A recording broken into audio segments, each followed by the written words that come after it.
Mr. Pugh goes to Washington. Again, what's in store when the Executive Vice President of OOIDA testifies on Capitol Hill next week? Plus, interesting loads make for interesting stories, and I'd say elephant supply, and answering whatever questions you might have about changes to the medical certification card process. Welcome to Trucking with OOIDA. I'm Scott Thompson. And I'm Ashley Blackford. We've got a jammed-packed show today, Ashley. We certainly do. Looking forward. I know you're talking with Stephen Fritz, Yeah. who hauls elephants. Which is absolutely fascinating. One of those things I've never thought of before, how that happens, but They got to get there somewhere. He details it. He's been doing it for almost 40-ish years. Yeah. A long time. Very specific business card for that too, right? Very, yeah. And he kind of fell into it. It wasn't like he dreamed of this as a kid. So no, it's super interesting. Definitely stay tuned. Yeah, I can't. Yeah, that would be interesting too if he was like, since I was 5, this was the dream. This was a dream. Haul elephants. But it sounds like a pretty interesting and cool gig. We'll talk to him about that. Yeah. We'll have Lewie Pugh and Colin Long of OOIDA to talk about Lewie going to Washington, D.C. again next week to testify. And then there's been a lot of questions about the medical a lot of confusion around there. Certification process and what that means for individuals out there. We'll get to the bottom of that with Jim Jefferson of OOIDA. Before all that, we've got some news to handle, Ashley. Yeah, we'll start in an effort to improve safety, reduce congestion, and grow the economy. U.S. Transportation Secretary Sean Duffy recently announced nearly $500 million for 30 projects across the country. These are all part of the Better Utilizing Investments to Leverage Development or Build. Give me the acronym. There's got to be. Is that just someone's job to come up with those? Acronyms? They must be. Yeah. Anyway. Here's the acronym now. Find some words Figure that it fit. out. Yeah. So big thing to note here, though, in this money, 77% of it will go towards roads and bridges. And you and I both know that is certainly needed. It is. Yeah, it's a lot of money. And this is something that we've actually been hearing a lot about on Capitol Hill this week. Secretary Sean Duffy, Transportation Secretary Sean Duffy was on Capitol Hill on Tuesday. Got to get my days straight here. I think Wednesday, actually, rather. And then fresh off of that, on Thursday, he was back in front of a microphone.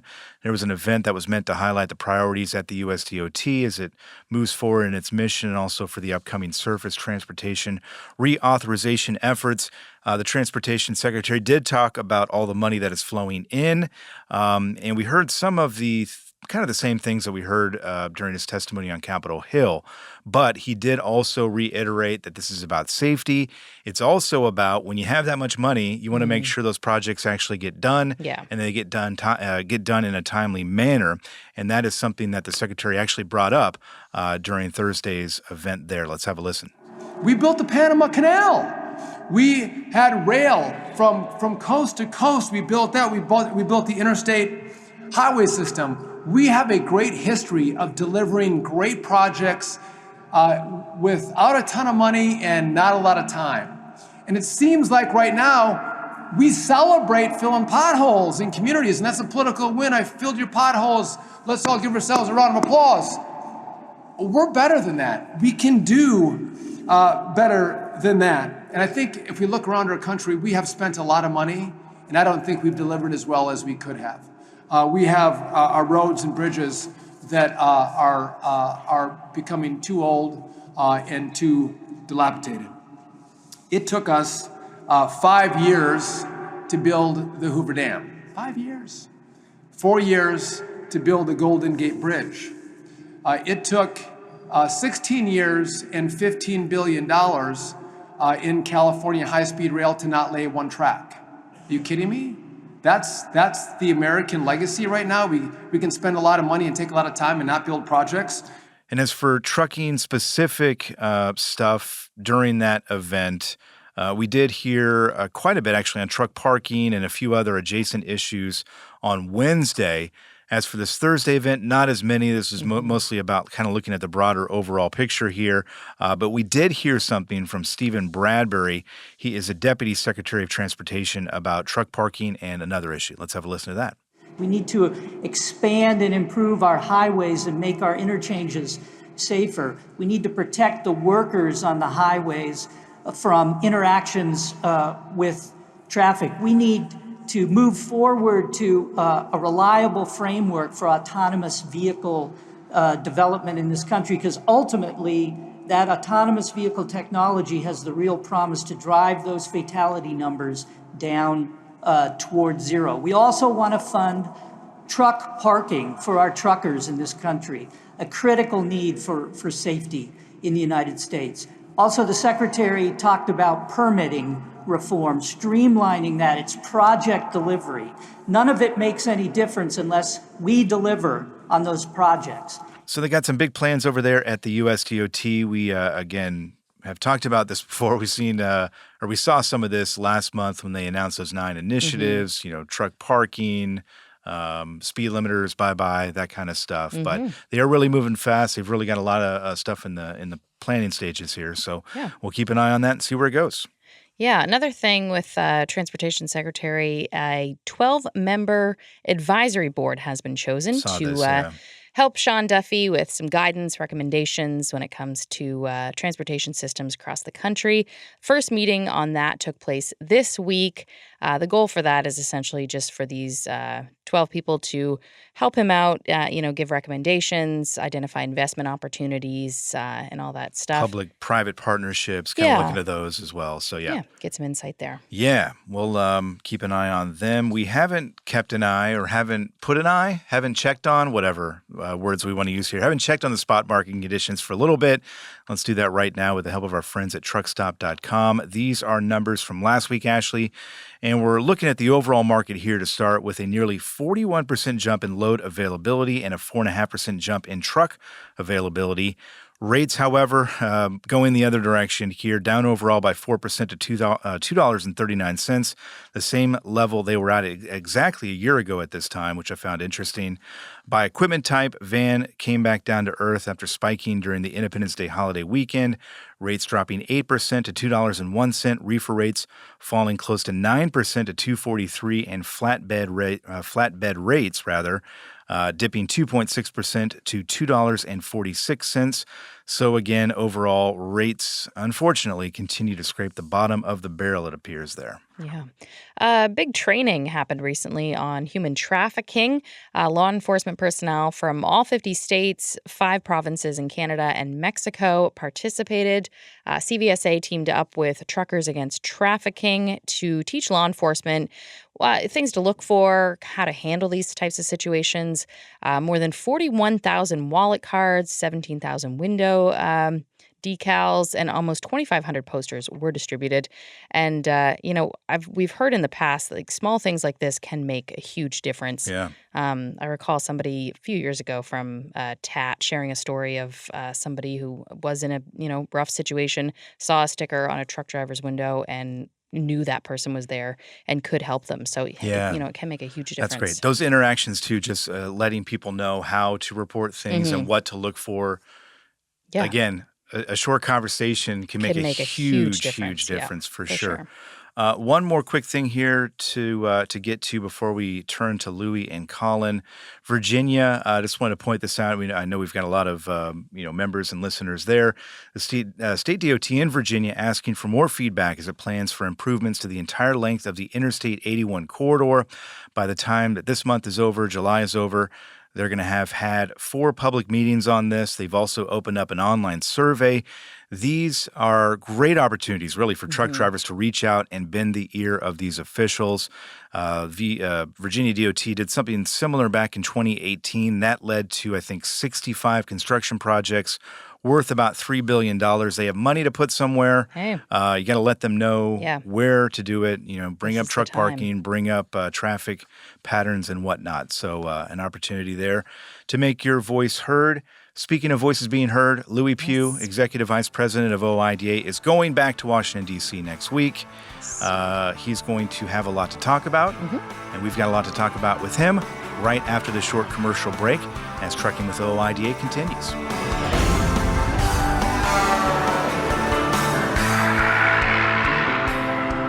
Welcome back. At around this time next Tuesday, our next 2 guests will be sitting inside a building on Capitol Hill. One will be making his case on behalf of American truck drivers. The other will be sitting off to the side there. quietly analyzing every word that's spoken. We'll let you figure out which is which as we welcome in Lewie Pugh, Executive VP of OOIDA, and Colin Long, OOIDA's Director of Government Affairs. Gentlemen, good to see you, or talk to you. Good to be here. Good to see you, Lewie. Good to talk to you, Colin. Yeah, I was beginning to wonder what I was missing, but okay. So the hearing on Tuesday is within a Senate Transportation Subcommittee. It's called Shifting Gears, Issues Impacting the Trucking and Commercial Bus Industries in the U.S. Lewie, you're going to be in the hot seat on Tuesday alongside Chris Spear of ATA, Sean O'Brien of the Teamsters, and a representative from the American Bus Association. Talk a little bit, if you could, about how these things happen. They don't just happen, spur of the moment kind of thing, obviously. You get an invitation, but talk about the process leading up to an invitation like this. Yeah, I mean, these things come from the hard work that our guys do in D.C. every day down there wearing their shoes out up on the Hill with meetings. I mean, that's creating relationships. They're garnering in those relationships and building from there. And then, what makes them continue happen is OOIDA is coming from a real place. Folks on the Hill know that we're coming from a real place. We're not wishy-washy. We don't change. When they hear from us, what we tell them, that's what we stand by. And so with that being said, that they know we have 150,000 members who drive truck. We know that I drove a truck. Our boards were truck drivers. Yeah. So what we're telling them is the stuff that's coming from their constituents. Yeah, this is, to your credit, Colin, and everybody else there in the D.C. office, this kind of is a fruit of your labors, so to speak, right? When Lewie comes in and talks, this is the result of a lot of hard work on your part, right? It is, but let's be honest. Senators like hearing from Lewie. He's authentic. When he talks about trucking issues, it's because he had a long and safe career on the road, and they appreciate that authenticity. And I think that will be quite a contrast at next week's hearing. I think he might be the only person who ever made his living behind the wheel testifying. So that goes pretty far. And let's not forget, this is the second time Lewie's testifying before this committee this year. And it's only July. So they like having him back. And we're more than happy to put him in front of this committee. It's a hot seat. It's a lot of pressure.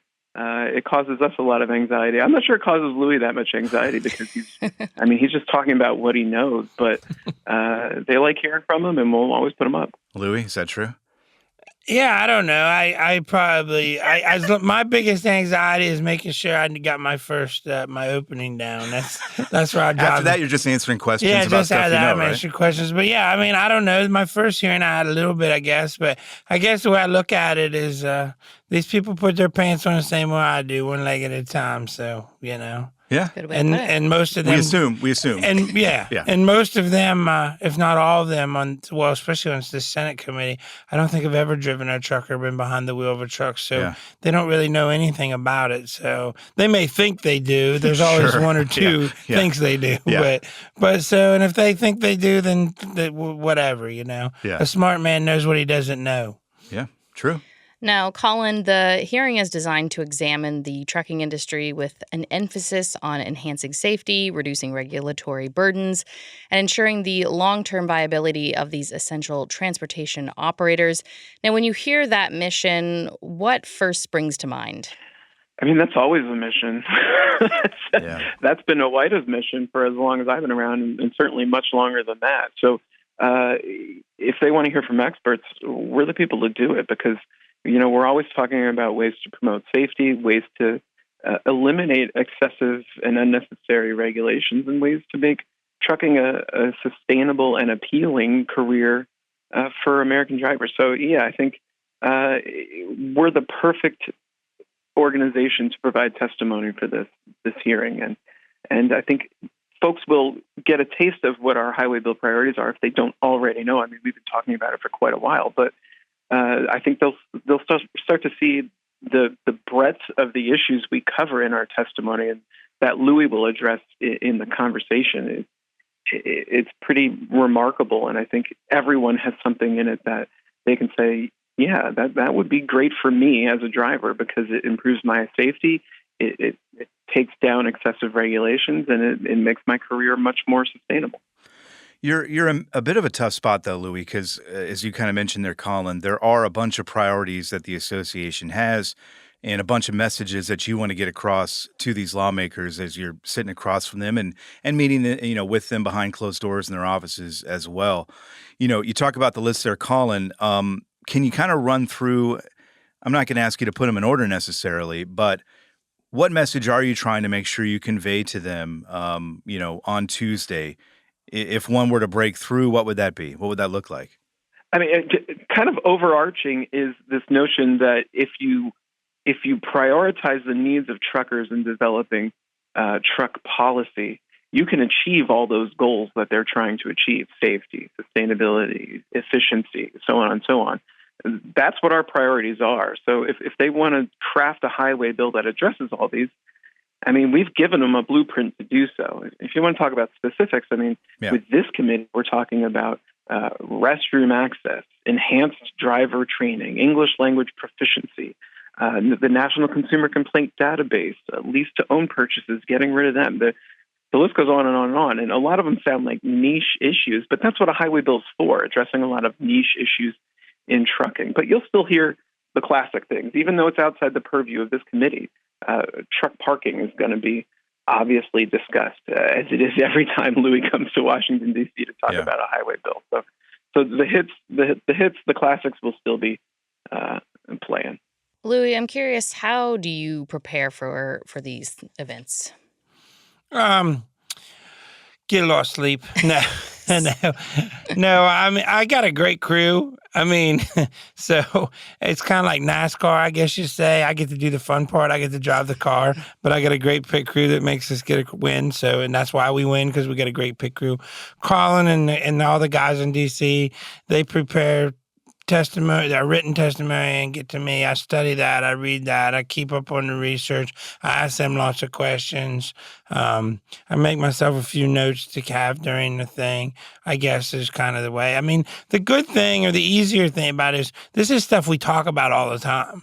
So it's not like it's anything new here, really, that we're talking about. Maybe there's some twist or quirky stuff, but, this is stuff we talk about all the time. So it's not that hard, I guess, to prepare. But my main, like I said, I'm very blessed because it's very easy. I pretty much get given, all this stuff to read. What I'm hearing is that Colin is writing everything and you're reading it. That's what I'm hearing. Pretty much. Yeah. Okay. Yeah. Colin, is that right? I'm not going to lie here and say, No. I'm just laughing over here because I've been a stress case. Yeah. And he's like, we talk about it all the time. It's no big deal. And I think that's actually why we do so well, is because, if I were to be up there speaking, I wouldn't get words out, whereas Louis can just comfortably talk about all of these.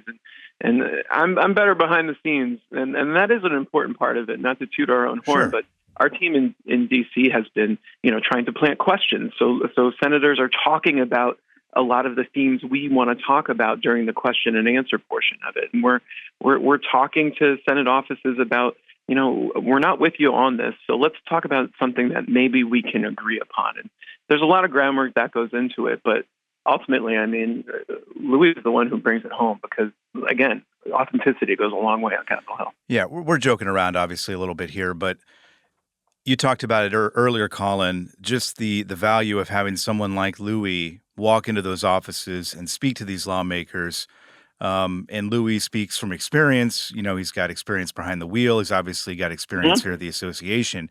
Louis, when you're in those meetings with those lawmakers and kind of trying to explain to them, what the issue is, why it matters, and how things can be improved, what do those conversations look like? And I know they're all going to be different depending on who you're talking to, right? But the idea that you're trying to get across to them essentially is, again, here's the issue and here's why it matters.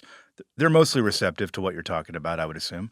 Yeah, usually, usually you're talking to staff or sometimes you're talking to a lawmaker, but when you sit there and explain it in real, I use real world terms because, I don't like talking to an attorney when he uses legal terms because I have no idea what he's talking about.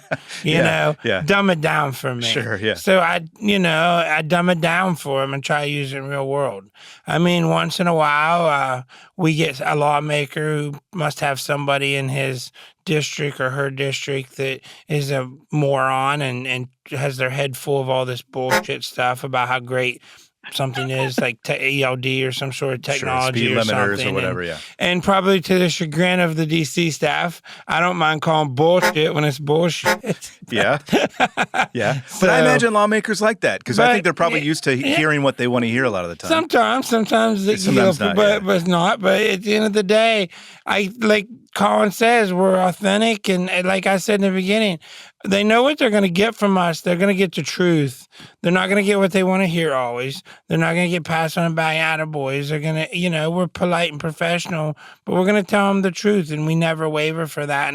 And I think that's why we have grown by leaps and bounds upon the Hill, and we have the reputation on the Hill that we have. And this is the third time OOIDA has testified this year within 6 months. It'll be twice in the Senate and once in the House. Yeah. And I think it's because they're figuring out that OOIDA is the new bullshit outfit. We tell them how it is, and that's the way it is. You want to be careful how you brown that. That right. made it sound like a bad thing almost. But yeah, you're going to cut through all that. Yeah, exactly. Because, I mean, I see it all the time when I go to Washington and I go to fundraisers and I go to these things.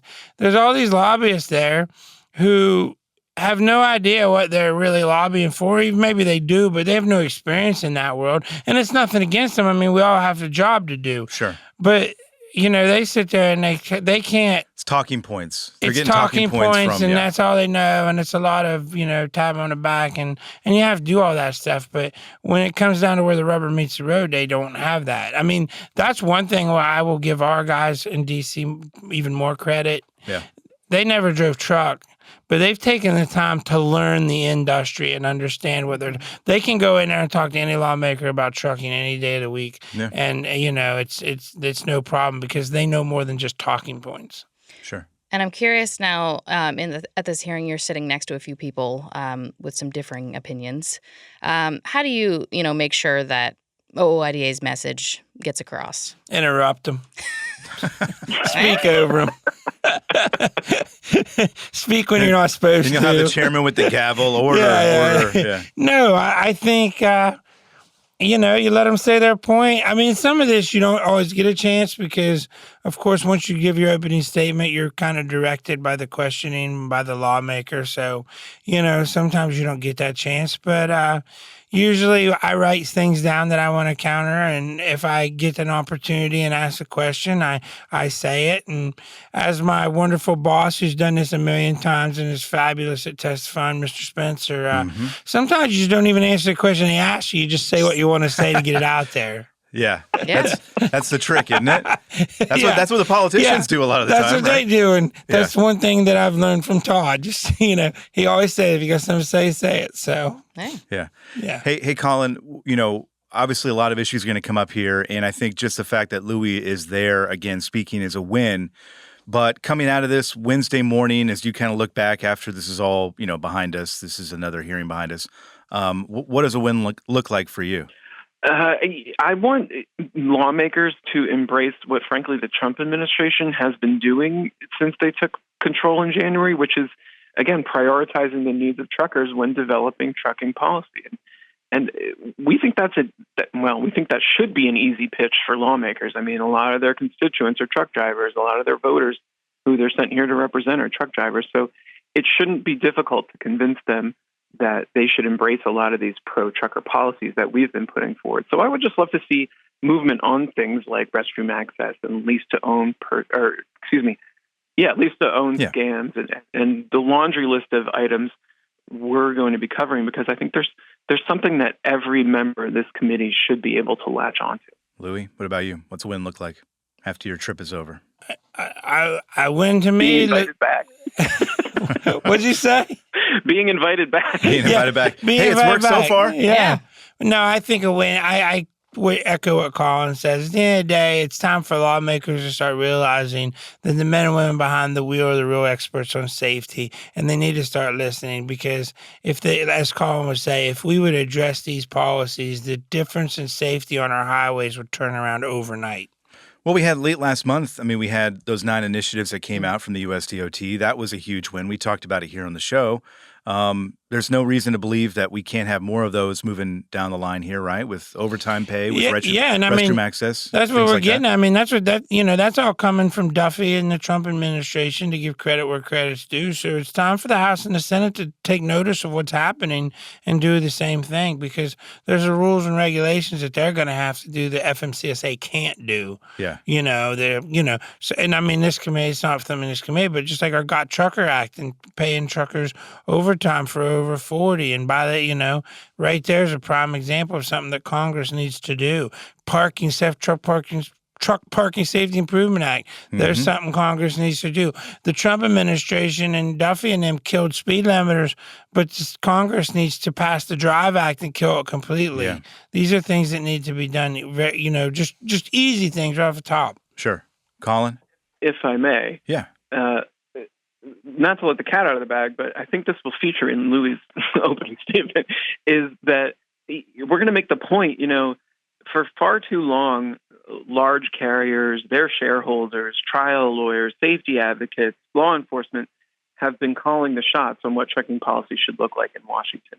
We've leveled that playing field, and now I think there's an opportunity for members of Congress, and in this case, members of the Senate, to take this different approach and prioritize truckers, because the old way isn't working. I mean, crash rates aren't improving. Yeah. Driver recruitment and retention is not improving. Supply chain efficiency is not improving. So why do we continue to do things in the same old way? And that's where we give credit to the Trump administration for taking this new approach and prioritizing truckers. And we're going to implore senators to do the same, because maybe it'll work. We think it'll work. We're pretty sure it'll work. And you should take our opinion, because our members are the real experts who live and breathe this every day of the week. Yeah.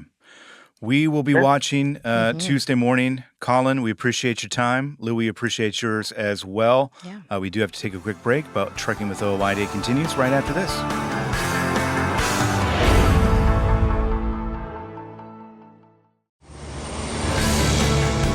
Welcome back. We often say that everything we have was once delivered on a truck, but there's some things I don't think we realize just how they got to where they are. We've got Stephen Fritz on the line. He is a truck driver, but the type of freight he hauls is quite unique. Stephen, how you doing? I'm doing wonderful. Thank you, Ashley. Good. Now, you specialize in a very interesting field. Can you tell me about what it is you haul? We mostly service the zoological industries, and we transport animals from point A to point B, wherever the customer may demand. And the animals can be the smallest animal I moved. Honestly, a part of a load was a goldfish. And the biggest ones we move and that's mainly what we move, is elephants. Wow. I moved 120-some elephants in 30 years. How long have you been doing this? Since about 1981, I believe. Yeah. Gosh. And how did you get into it? Well, I got into it. I lived in Southern California, San Diego County, and I had a small construction company. And a friend of mine actually worked for the zoo. And it came about, they had a trained elephant they needed to to take to the Johnny Carson show. And we facilitated to do that. And that was kind of like moving a circus elephant. They'd be trained like your dog. And that went very well. And then happenstance after that, the curators and the bosses, I did it. I'll be honest. I'll be proud. I did a really good job, and they started calling me for other projects. And it actually grew into a full-time business over the years. Wow. What do you think it was about you that you did a good job and that people recognized that? What do you think it was? It was, they called me the nuts and bolts guy, because if there was a situation, I could figure it out. We'd get it done. Be it the equipment, how to get the equipment, or most zoos are not real flexible about getting in and out with trucks. We always got it done. We would never say no. There's always an answer and a way to do it, and we would come up with that ultimately, and we've never had a failure. I guess my reputation was I'm the nuts and bolts guy. Nice. Now, talk to me. What is this like? This isn't like you get a call on a Friday and Monday you're hauling an elephant. Like there's quite a bit to it, right? Quite a bit to it. Unless it's an emergency, you usually have several weeks, months. In fact, we're looking at another project now that's 2 years from October. But they start the process way in advance on a lot of them, because elephants are big animals. They're an endangered species, and they're the largest mammal on Earth. So the more time it takes to put the project together, the better odds it's going to go well. No, nobody's going to call me today and say, let's do it tomorrow, unless it was an emergency, period. What are some of the reasons that you move elephants? Well, a lot of it is two reasons. One is captive breeding. We typically move for that mostly, not always, but mostly move the male elephants from one zoo to another so they can breed and, distributing the genetics so they don't inbreed. That's very, very important. And I moved one bull 4 times to different zoos over the last few years. So that's the main reason. And like the one coming up in a couple of years, it's because the zoo, they either have to spend a lot of money to upgrade their facility and maybe look at more elephants, or they close their elephant facility. So basically what we have, Ashley, is less zoos have elephants, and the ones that do have them have better, they've improved it. So the elephants are located in less facilities, but in better environments. So a lot of them just close their programs. And when they do, they'll call us. We're going to take our animals out of here to so-and-so, and we put the logistics together, and we get it done. And when I do it, over the years in our experience, we've learned a lot of things just by doing it. And I hate to say you learn by your mistakes, but you do. We never had any bad mistakes. But when I do a project now for an animal move, we do the entirety of the project. The shipping and or receiving zoo, we coordinate as a team. But it's just my wife and I own a business. We have some helpers that come in with us. But we manage the whole project from point A to point B. If there's and we've had a few situations I've had to hire another truck because might move 3 animals at one time. I do that. The zoos have no input on what I do for my subcontractors. And I can't manage a project of this intensity and liability without doing it myself, so there's not a screw up somewhere. We've flown elephants around the world, and that's a big deal. I hire the airplane. They don't. Wow. I don't like the word I'm in charge. I like to manage the whole thing. Yep. We have to. What, obviously people are listening. What does it look like as far as like the crate that the elephant would go on, and what's the process with that? The crates, I've got 5 of them, 3 different styles. They're solid steel. They're designed so the inside has no sharp corners that can ever injure the animal. They have typically 4-inch steel pipe, horizontal bars, front and rear. The elephants do have leg restraints. They're chained by the 2 front and minimum 1 rear foot. That's a must. It's they're trained well before they go in the crate, or once they're in, before we ever transport them. The chains are a necessity if the animal doesn't try to lay down or turn in the crate and get itself in a bad compromised position. And the crates themselves, they have front doors. There's like a human protection door on the front. You can open it to feed the elephant, but they're still retained behind the bars. So, and then there's side doors. Our crate for the bull elephants has little side doors you can reach in and tether their feet or service them or whatever it takes. There's also ports on the side. We always have a veterinarian with us on every trip, and if they had to dart the elephant for any type of sedation or anything, there's access points for them to do that. Then we have another door on the side. We install cameras in the back of the crate so you can see the elephant going down the road from any chase vehicle that's with you too. Yeah, we try to take care of the elephants, and we try to take care of the people that go with us. They're our customer, but the elephants are important, and it's not just elephants. Rhinos and hippos we move in smaller crates, but we do it the same methods. And the animal's a priority. And safety for the animal and the people is a big priority. I know we talked a couple of years ago, and one thing that I remember from our conversation was you were saying how it's much more humane nowadays than many years ago when it was more kind of they were forced in there. Yes. You said, I believe, you train the elephants, or not you, but like the zoo months in advance, so they're kind of used to getting into the crate. Is that right? Correct. Weeks, months, the longer the better in most cases. We'll supply the crate. We supply all the tethering equipment, everything they need. They just need the elephant and a good team of people. They'll get the elephant. I try to set it up so it's part of their enclosure to where they can walk in and out of it freely. They'll learn to drink water because there's steel drinkers in them, and feed. And it kind of becomes a second home to them. So on transport day, the only difference is somebody closed the door Mm-hmm. and away to go. Years ago, it was most elephants, most all animals were force loaded. You show up, they'll tether them and they winch them or whatever it takes to get them in the crate. That today, my guidelines, I would only do that in an emergency when you had to move that animal, be it to a structure fire nearby or some other, it's classified as an emergency. And my veterinarian says we have to do it that way, but that's only happened a couple times in 30 some years. Yeah. They're a big animal and you don't want them stressing out. Mm-hmm. So. And I know you've done a few like rescue missions not in the U.S., right? Yes, we did one 2 years ago, this last May, Puerto Rico, which is a territory of the United States, and USDA and U.S. Fish and Wildlife Service has jurisdiction over the one zoo they had in Puerto Rico, the Mayaguay Zoo.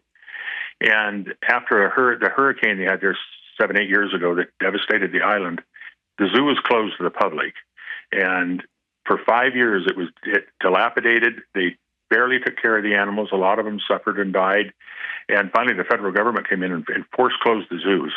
Told the people there, we're going to clean the zoo out, or you go to jail if you interfere with us. And that was an interesting project. It was mostly local people, but the zoo, it was terrible.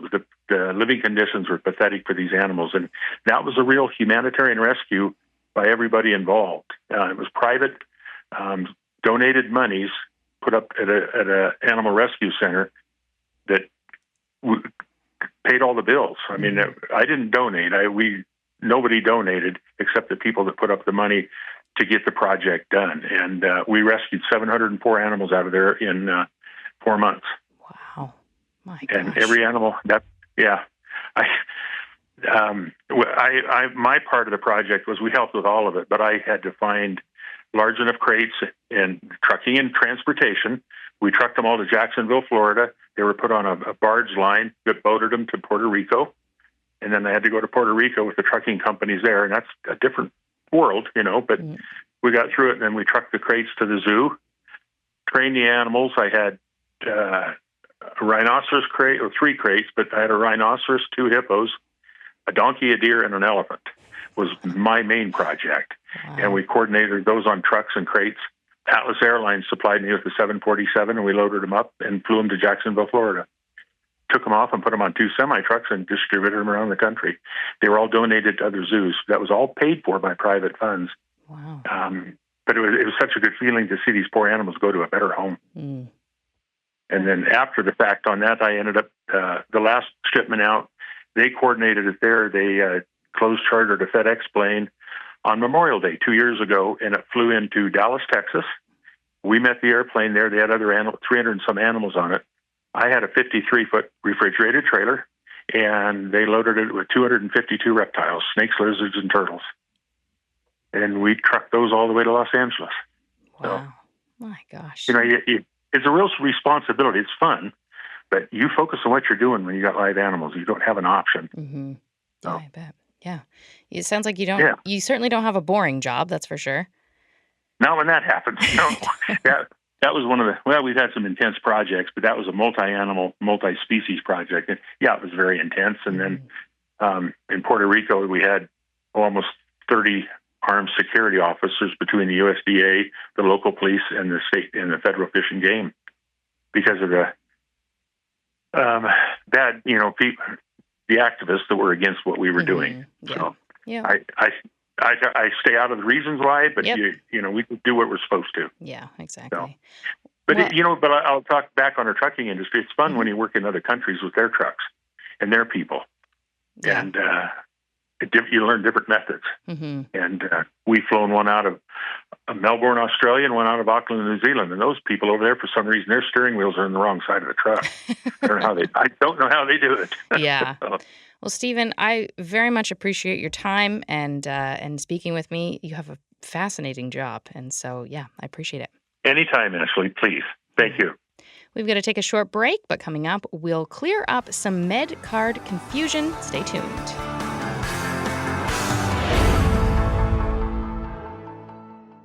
Thanks to all the hardworking drivers across the U.S. from the Allen Len Company. Penske is the trusted source for quality used trucks. Whether you search our website, call our sales staff, or bid at our online auction, you are sure to find the right used truck for your business. Visit PenskeUsedTrucks.com to view our inventory and learn more. High heat and low lubricity can break your diesel fuel down fast. Summer driving means crowded roads, more stress, dust, and a bigger risk of costly engine damage. Howe's Diesel Defender protects from the inside out, cleaning, lubricating, and fighting injector wear. Visit howsproducts.com. Are you tired of the IRS following you around like a dark cloud? Call 888-557-4020 and get your life back. At Truck Stop, we built a better load board for carriers like you. Sign up today and access over 600,000 loads on the most trusted online load board. Learn why the best in the business rely on Truck Stop to make more money and start driving your profit today. We're getting word of some confusion about a new change to the medical card requirements, but we are here with Jim Jefferson of OOIDA's Compliance and Regulatory Department to hopefully clear up some of that confusion. Jim, how you doing? I'm doing pretty good. Thanks for having me on. Jim just got back from an island vacation. Oh, so he's doing great. Yeah. He's pumped to be back. Yeah, that's great. Now, in coming back, you had to get updated on a few things. When it comes to the medical card, I guess take me back to the beginning when changes first went into place, when they announced to go digital. Right. So they announced that June 23rd, everything was going to go digital, and it would be uploaded by the CME, the medical doctor that does the exam, to the FMCSA's website, and then they would send it over to each individual state. And when they announced that and when that date went into effect, then they stopped issuing medical cards. So the drivers no longer got a card, and everything is supposed to be seamless. And well, supposed to be. That's how it goes. When you add multiple systems together, it doesn't always go seamless. And all states aren't even on board with this right now. So there are still some that are filtering in. Yeah. Walk us through kind of the confusion, because I know you're getting calls about this from folks who are having problems, from folks who are confused maybe about the new requirements. And I think it is confusing because, again, you said this was supposed to be a seamless transition. It has not been a seamless transition. It has not. We've actually talked to members in 5 different states that have had issues with doing the medical exam, and then that medical exam reaching the driver's license office and attaching to their license, which we all know if you don't have that medical card in place, your license is going to get downgraded. Now, part of the problem is if you wait till the last minute, like you could before because you just go in and do it yourself before. Right. If you wait till the last minute and something gets messed up, it doesn't get in place, and then you could get a downgrade in your license. There have been some issues with the transmission from the doctor's office to the FMCSA system, and some issues from the FMCSA system coming over to the individual states. I did talk with a rep in the state of Missouri, and she gave me a list of a few things that could cause problems. She said that the self-certification status, and we did actually have a member that had this issue. So you go in and you certify yourself accepted, not accepted. If you don't have the right certification status, if you're accepted, meaning you're exempt from the medical card, it will not upload your medical card, which would then show that you're not eligible to drive because you don't have that card. That's a problem. Yeah. Mm-hmm. So your status has to be correct, and that's something that the driver does is make sure that that status is correct. This particular member had changed that status to try and keep his license from being downgraded because he was already having a problem with the medical card being uploaded. But in doing that, it protects your license from being downgraded, but it also prevents your license from being reinstated to be able to actually drive because you have to have a medical card to drive. That also seems like a problem. Right. Yeah. Another thing is everything has to match exactly on the driver's license. Now, in the state of Missouri, she did say that if the medical examiner puts MO in front of or behind the driver's license number, it will not read. It has to be exactly as it is on the license. So some of the issue comes from if that information is keyed from the medical examiner to the FMCSA computer and the numbers are not keyed accurately, it disqualifies it. Are we just talking about, again, we're talking about the transition here, and the idea here is to make it more convenient and easier for CDL holders throughout the medical examiner process, right? And getting that certification. Is this just a matter of states not being online in time, or are the states confused about the requirements? Is it the fact of just trying to, segue into a completely different system?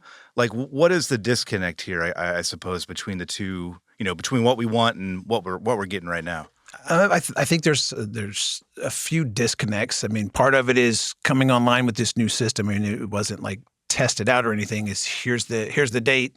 Now, granted, this did come to play back in 2015, and it's been postponed and postponed again because states weren't ready. Right. But all the states still aren't ready.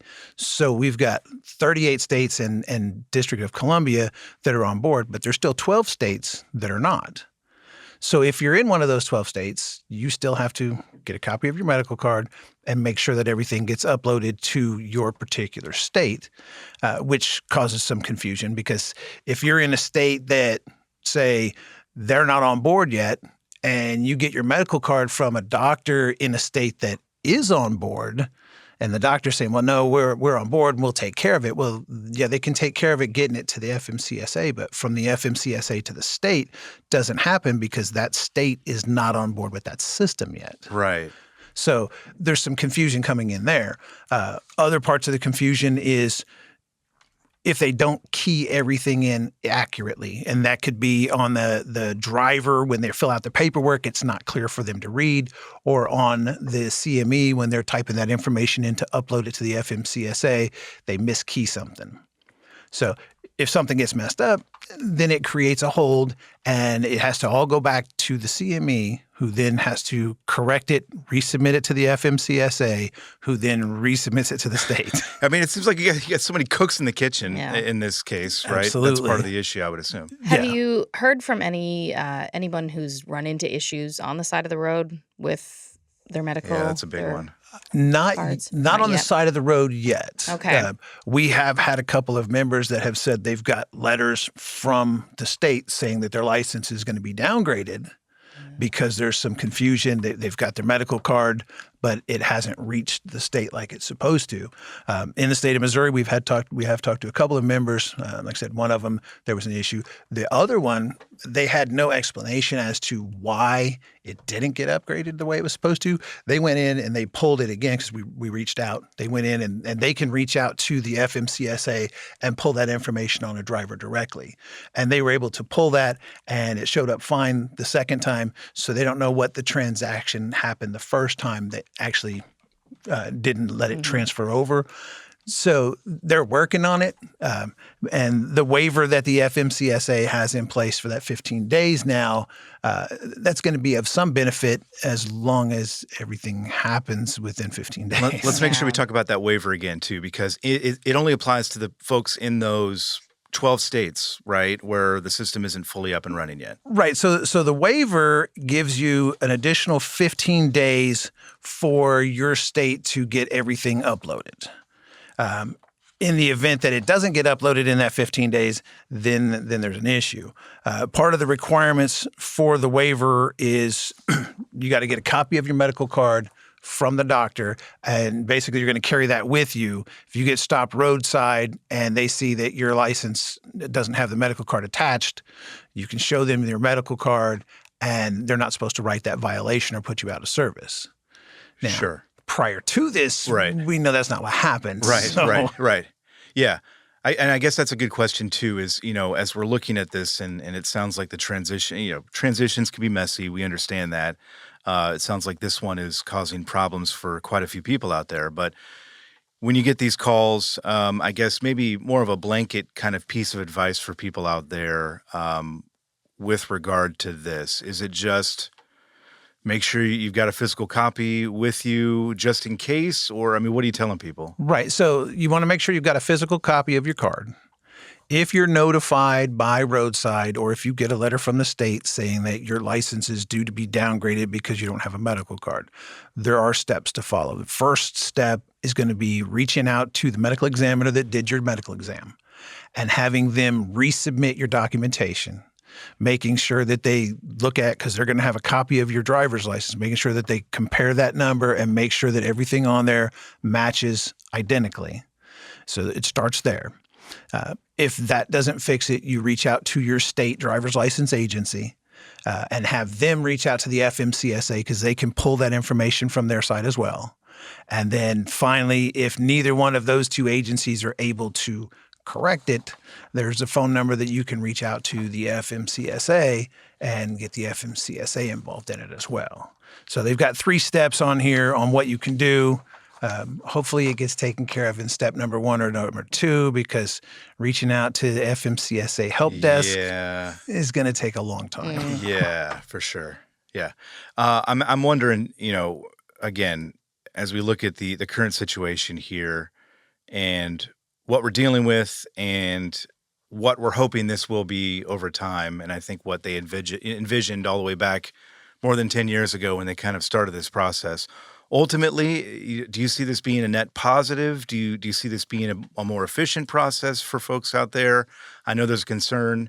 Ashley, we were talking about it, concern about, going digital and having that information in one place. That's a concern. But overall, is this going to be an efficient thing in the long run? I think once all the bugs are worked out, and more importantly, once all of the states are on board, so that there's no discrepancies. Everybody's on board. I think it's going to it'll work better once they get all the bugs worked out, and it's simply a point and click type of deal.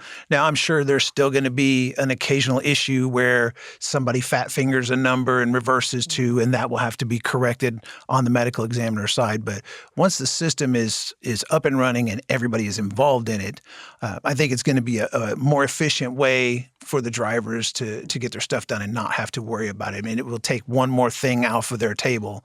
They've got a lot of stuff that they got to do already. So I go in and get my medical exam. Now I don't have to worry about it. The doctor's going to take care of everything versus, well, now I've got to find time to go down to the driver's license office or get online and upload everything. So it will make it easier in the long run once all the bugs are worked out. Now, you're still going to have CMEs that have to issue medical cards because non-CDL, you're still required to have a medical card. So all of this stuff, none of that applies to them. If you're non-CDL, you still have to get a copy of your medical card. You still have to carry that with you because it's not attached to a regular driver's license, only to the CDLs.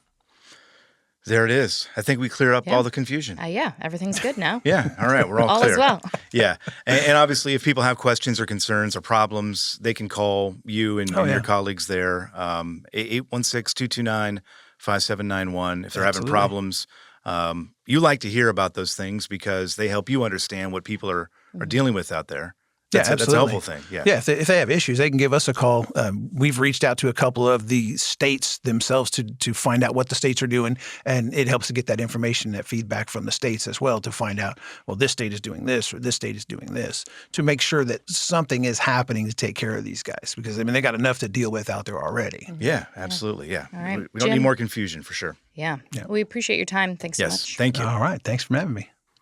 Helpful information there from Jim Jefferson of OOIDA. Our thanks to Stephen Fritz as well for his time. Lewie Pugh and Colin Long, we thank you for listening as well. Yes. That's Trucking with OOIDA today. We'll see you again next week. Today's episode of Trucking with OOIDA was brought to you by a dedicated team of people that includes Jim Fetzer, Keegan White, Tennille Flick, and Kim Boren. Got thoughts? We'd love to hear them. Call us at 1-800-324-6856 and leave us a message. Or you can send us an email to podcast@ooida.com and we might include it on the show.